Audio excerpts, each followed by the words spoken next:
ನಮಸ್ಕಾರ. ವನಜಾ ಮಲೆನಾಡು ಬಂದಾಯಿತು, ಹೊಸ ವಿಡಿಯೋ ತಂದಾಯಿತು. ಬನ್ನಿ ಇವತ್ತು ಮುದ್ದು ಸೊಸೆ ಸೀರಿಯಲ್ಲು ಹೇಗೆ ಮೂವ್ ಆಗುತ್ತೆ ಮತ್ತು ಏನು ಸ್ಟೋರಿ ಇದೆ ನೋಡೋಣಂತೆ. ಅದಕ್ಕಿಂತ ಮುಂಚೆ ನನ್ನ ವಿಡಿಯೋಕ್ಕೆ ಸಬ್ಸ್ಕ್ರೈಬ್ ಮಾಡ್ಕೊಂಡಿಲ್ಲ ಅಂದರೆ ದಯವಿಟ್ಟು ಸಬ್ಸ್ಕ್ರೈಬ್ ಮಾಡ್ಕೊಳ್ಳಿ, ಹಾಗೆ ಒಂದು ಲೈಕ್ ಕೊಡಿ. ಇವತ್ತು ಕಣ್ಮಣಿ ಮದುವೆ ಆಡಂಬರವಾಗಿ ಆಗ್ತಾಯಿದೆ. ಅಂದರೆ ಅವಳು ಯಾರನ್ನ ಲವ್ ಮಾಡಿದ್ಲೋ ಅವನ ಜೊತೆಗೇ ಮದುವೆ ಮಾಡ್ತಾಯಿದ್ದಾರೆ. ಖುಷಿಯಾಗಿದ್ದಾಳೆ, ತುಂಬಾ ಖುಷಿಯಾಗಿದ್ದಾಳೆ. ಇದಕ್ಕೆಲ್ಲ ಕಾರಣ ವಿದ್ಯೆನಿಂದನೇ ಇವಳು ಮದುವೆ ಆಗ್ತಾ ಇರೋದು. ಎಲ್ಲರಿಗೂ ಖುಷಿ ಇದೆ. ಒಂದು 4-5 ಜನ ಬಿಟ್ಟು ಮಿಕ್ಕಿದವ್ರಿಗೆಲ್ಲರಿಗೂ ಸಂತೋಷ ಇದೆ, ಖುಷಿ ಇದೆ. ರಾಖಿನ ಮದುವೆ ಆಗ್ತಿದ್ದಾಳಲ್ಲ ಅಂತೇಳ್ಬಿಟ್ಟು ಅವಳು ಲವ್ ಮಾಡಿದವನ್ನ ಮದುವೆ ಆಗೋದಕ್ಕೆ ತುಂಬಾ ಪ್ರಯತ್ನ ಪಟ್ಟು ಮದುವೆ ಮಾಡಿಕೊಂಡ್ಳು. ಮನೆಯವರಿಗೆ ಹೇಳಿರಲಿಲ್ಲ, ವಿದ್ಯೆಗೆ ಮಾತ್ರ ಗೊತ್ತಿತ್ತು ವಿಷಯ. ಇವಾಗ ಅದು ಮನೆಯವರಿಗೆಲ್ಲ ಗೊತ್ತಾಗಂಗೆ ಮಾಡಿನೇ ಮದುವೆ ಮಾಡ್ಕೋಬೇಕು ನೀನು ಅಂತೇಳಿ ವಿದ್ಯೆ ಹೇಳಿದ್ಲ. ಹಂಗಾಗ್ಬಿಟ್ಟು ಭದ್ರನಿಗೆ ಎಲ್ಲರಿಗೂ ಹೇಳಿ, ಗೋವಿಂದನಿಗೆ ಭದ್ರನಿಗೆ ಎಲ್ಲರಿಗೂ ಹೇಳಿ ಮದುವೆ ಅಂತೂ ಆಗೋಯ್ತು. ತುಂಬ ಚೆನ್ನಾಗಾಯಿತು ಮದುವೆ. ತಾಳಿ ಕಟ್ಟಿದ್ದಾಯಿತು, ಮದುವೆ ಆಗಿದ್ದಾಯಿತು, ಎಲ್ಲ ಆಗೋಯ್ತು. ಈಗ ಶಿವರಾಮೇಗೌಡನ ಮನೆಗೆ ಬಂದಿದ್ದಾರೆ. ಅಲ್ಲಿಗೆ ಬಂದು ಅಲ್ಲೆಲ್ಲ ದೇವ್ರ ದೀಪ ಹಚ್ಚಿ ಪೂಜೆ ಮಾಡಿ ಅಲ್ಲಿಂದ ಅವ್ರ ಅತ್ತಿಗೆ ವಿದ್ಯಾ ಮತ್ತು ಭದ್ರನ್ನ ಹೋಗಿ ಮಾತಾಡ್ಸ್ಕೊಂಡು ಬಂದು ಆಮೇಲೆ ಅವರು ಗಂಡನ ಮನೆಗೆ ಹೋಗುವಂಥ ವಾಡಿಕೆ ಅಂತ ಹೇಳಿದರು. ಹಾಗೆ ಮಾಡ್ತಾಯಿದ್ದಾರೆ. ಮನೆಗೆ ಹೋದ ತಕ್ಷಣ ಮೋನಿಗೆ ಹೇಳ್ತಾನೆ ಶಿವರಾಮೇಗೌಡ, ದೇವ್ರ ಮನೆಗೆ ಹೋಗಿ ದೀಪ ಹಚ್ಚಿಸಿ ಪೂಜೆ ಮಾಡಿಸು ಮೋನ ಅಂತ ಹೇಳ್ಬಿಟ್ಟು. ಆಯಿತು ರೀ ಅಂತ ಹೋಗಿ ಹೋಗ್ತಾಳೆ. ಈ ಕಡೆ ಚಿತ್ರ ಮತ್ತು ಅವರಮ್ಮ ಈಶ್ವರಿಗೆ ಚೆನ್ನಾಗಿ ಬೆಂಡೆತ್ತುತ್ತಾನೆ. ವಿದ್ಯೆ ಮನೆಗೆ ಹೋಗಿರ್ತಾರೆ ಅವ್ರ ಗಂಡ ಹೆಂಡ್ತಿ ಹೊಸ ಜೋಡಿ.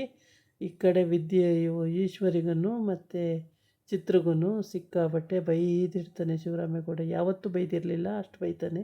ಆಮೇಲೆ ಗೋವಿಂದಂಗೆ ಹೇಳ್ತಾನೆ, ಅದೇನು ಅಮ್ಮ ಮಗಳಿಗೆ ಏನು ಮಾಡ್ತೀಯೋ ಮಾಡು, ನಾನೇನು ಕೇಳೋಕ್ಕೆ ಬರಲ್ಲ ಅಂತೇಳಿ. ಆಯಿತು ಅಂತೇಳ್ಬಿಟ್ಟು ಸರಿಯಾಗಿ ಬಾರಿಸ್ತಾನೆ ಅವನು ಚಾಟಿ ತಂದು. ಹಂಗೆಲ್ಲ ಮಾಡ್ತಾರೆ.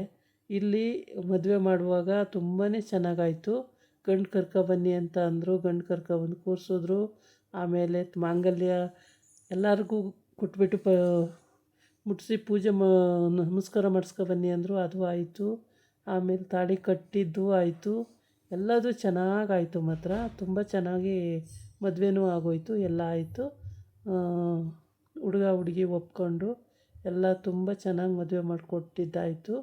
ಖುಷಿ ಆಯಿತು ಎಲ್ಲರಿಗೂ, ತುಂಬ ಚೆನ್ನಾಗಿ ಮದುವೆ ಆಯ್ತಲ್ಲ ಅಂತೇಳ್ಬಿಟ್ಟು. ಆಮೇಲೆ ಅದಾಯಿತು. ಇವಾಗ ರಾಖಿಗೂ ತುಂಬ ಖುಷಿಯಾಗುತ್ತೆ, ಅವನು ತುಂಬ ಖುಷಿಯಾಗಿದ್ದಾನೆ. ಆಮೇಲೆ ಎಲ್ಲರೂ ಸೇರಿ ಮದುವೆ ಅಂತೂ ಆಗೋಯಿತು. ಇದು ಮಾಂಗಲ್ಯನ ಮುಟ್ಟಿಸ್ಕೊಂಬ ಅಂತೇಳಿ ಚಂಪಾ ಕೈಲಿ ಕೊಡ್ತಾರೆ ಪುರೋಹಿತರು. ಚಂಪಾ ಹೋಗಿ ಮಾಂಗಲ್ಯನ ಎಲ್ಲ ಸಭೆ ಒಳಗಡೆ ಎಲ್ಲ ಮುಟ್ಟಿಸಿ ಆಶೀರ್ವಾದ ಮಾಡಿಸ್ಕೊಂಡು ಬರ್ತಾಳೆ. ಮತ್ತು ಇಲ್ಲಿ ಮೇಲೆ ಸ್ಟೇಜ್ ಮೇಲಿರೋರಿಗೆಲ್ಲ ಮುಟ್ಟಿಸ್ಕೊಂಡು ಆಶೀರ್ವಾದ ತಗೊಳ್ಳೋಕ್ಕೆ ಎಲ್ಲರಿಗೂ ರೆಡಿ ಮಾಡ್ತಾಳೆ. ಎಲ್ಲ ಖುಷಿಯಾಗಿ ಮದುವೆ ಮಾಡಿ ಮುಗಿಸ್ಬಿಡ್ತಾರೆ. ಅದು ಏನೇನೋ ಆಗಿ 3 ದಿವಸದಿಂದ ಇವಳು ಈಶ್ವರಿ ಯಾರ ಹತ್ರನೋ ದುಡ್ಡು ತಗೊಂಡು ಅದೆಲ್ಲ ರಂಪಾಟ ಮಾಡಿ ಕೊನೆಗೂ ಆ ಕಡೆ ರಾಖಿ ಜೊತೆ ಮದುವೆ ಫಿಕ್ಸ್ ಆಗಿ ರಾಖಿ ತಾಳಿ ಕಟ್ತಾನೆ. ತಾಳಿ ಕಟ್ಟಿ ಆದಮೇಲೆ ಎಲ್ಲರೂ ಖುಷಿಯಾಗಿ ಅಲ್ಲಿಂದ ಹೊರಡ್ತಾರೆ. ವಿದ್ಯಾ ತಾಳಿ ಕಟ್ಟೋವರೆಗೂ ಇರ್ತಾಳೆ. ತಾಳಿ ಕಟ್ಟಿದ ಮೇಲೆ ಅಮ್ಮಮ್ಮ ನಾನು ಹೋಗ್ತೀನಿ ಅಂತ ಹೇಳ್ತಾಳೆ. ಮನೆಗೆ ಹೋಗಿ ಹಟ್ಟಿಗೆ ಹೋಗಿ ಆಮೇಲೆ ಕಾಲೇಜಿಗೆ ಹೋಗ್ತೀನಿ ಅಂತಾಳೆ. ಆಮೇಲೆ ಅಮ್ಮಮ್ಮ ಆಯಿತು ಹೋಗ್ಬಾ ಅಂತ ಕಳಿಸ್ತಾಳೆ. ಇವಳು ಮನೆಗೆ ಹೋಗಿ ವಿದ್ಯಾ ಮನೆಗೆ ಹೋಗಿ ಮತ್ತು ಆಮೇಲೆ ಕಾಲೇಜಿಗೆ ಹೋಗಿ ಮತ್ತು ಮನೆಗೆ ಬಂದು ಏನೋ ಕೆಲಸ ಮಾಡ್ತಿರ್ತಾಳೆ. ಅಷ್ಟೊತ್ತಿಗೆ ಅತ್ತಿಗೆ ಅಂತ ಹೋಯ್ತಾಳೆ ಕಣ್ಮಣಿ. ಆಮೇಲೆ ಅಕ್ಕ ಅಂತ ಹೋಗ್ತಾನೆ ರಾಖಿ. ಅಯ್ಯೋ ಇಬ್ಬರು ಬಂದ್ರಲ್ಲ ಅಂತ ಖುಷಿಯಾಗಿ ಇಬ್ಬರಿಗೂ ಆಶೀರ್ವಾದ ಮಾಡ್ತಾಳೆ. ಆಮೇಲೆ ಭದ್ರ ಅಲ್ಲಿಗೆ ಬರ್ತಾನೆ. ಭದ್ರ ಬಂದ ತಕ್ಷಣವೇ ಭದ್ರನಿಗೂ ಭದ್ರನ ಹತ್ರನೂ ಆಶೀರ್ವಾದ ತಗೋಬೇಕು ಅಂತೇಳಿ ಅಣ್ಣ ಅತ್ತಿಗೆ ಇಬ್ಬರು ನಿಂತ್ಕೊಳ್ಳಿ ಆಶೀರ್ವಾದ ತಗೊಂತೀವಿ ಅಂಥೇಳಿ ಇಬ್ಬರು ನಿಲ್ಲಿಸಿ ಆಶೀರ್ವಾದ ತಗೊಳಕ್ಕೆ ಹೋಗ್ತಾರೆ. ಭದ್ರ ವಿದ್ಯೆ ಹೇಳ್ತಾಳೆ, ನಾನೇನು ಅಂಥ ದೊಡ್ಡ ವ್ಯಕ್ತಿ ಅಲ್ಲ, ನನ್ನ ಹತ್ರ ಏನು ಬೇಡ, ಅವ್ರ ಹತ್ರ ತಗೊಂಡ್ರೆ ಸಾಕು ಅಂತ ಹೇಳ್ತಾಳೆ. ಆದರೆ ಕಣ್ಮಣಿ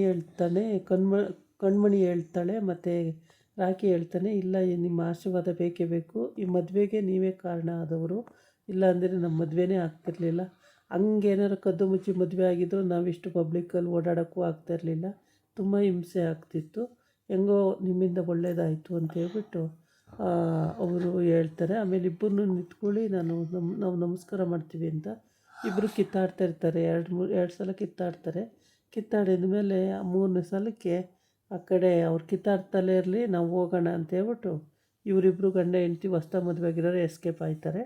ಆಮೇಲೆ ಇದೆಲ್ಲ ನಡೆದಾದ್ಮೇಲೆ ಇವಳು ಈಶ್ವರಿಗೆ ಭಯ ಹತ್ಕೊಬಿಟ್ಟೈತೆ. ಈಗ ಹೆಂಗಿದ್ರು ವಧೆ ಕೊಡ್ತಾರೆ ಅಂತ. ಗಂಡ ಹೊಡಿತಾನೆ ಅಂತ ಅವಳಿಗೆ ಇರಲಿಲ್ಲ, ನಂಬಿಕೆ ಇರಲಿಲ್ಲ. ಭಾವ ಅಂತೂ ಬೈತಾರೆ ಅನ್ನೋದು ಗೊತ್ತಿತ್ತು. ಆದರೆ ಇವಾಗ ಏನಾಯಿತು, ಭಾವ ಬೈದಿದ್ದು ಆಯಿತು, ಗಂಡ ಚಾಟಿ ತಗೊಂಡು ಹೊಡೆದಿದ್ದು ಆಯಿತು ಅಮ್ಮ ಮಗಳಿಗೆ. ಆಮೇಲೆ ವಿದ್ಯೆ ಇರೋ ಮನೆಗೇ ಹೋಗಬೇಕು. ಗುಡಿಸ್ಲಲ್ಲಿದ್ದಾಳೆ ಅಂತ ಗುಡಿಸ್ಲಿಕ್ಕೆ ಕಳಿಸಿದ್ದೀನಿ ಅಂತ ಖುಷಿ ಪಡ್ತಾಯಿದ್ಲು. ಅಲ್ಲಿಗೇ ಹೋಗ್ಬೇಕು ಇವಾಗ ಈಶ್ವರಿ ಅಂತೇಳಿ ಗಂಡ ಹೇಳಾಯಿತು.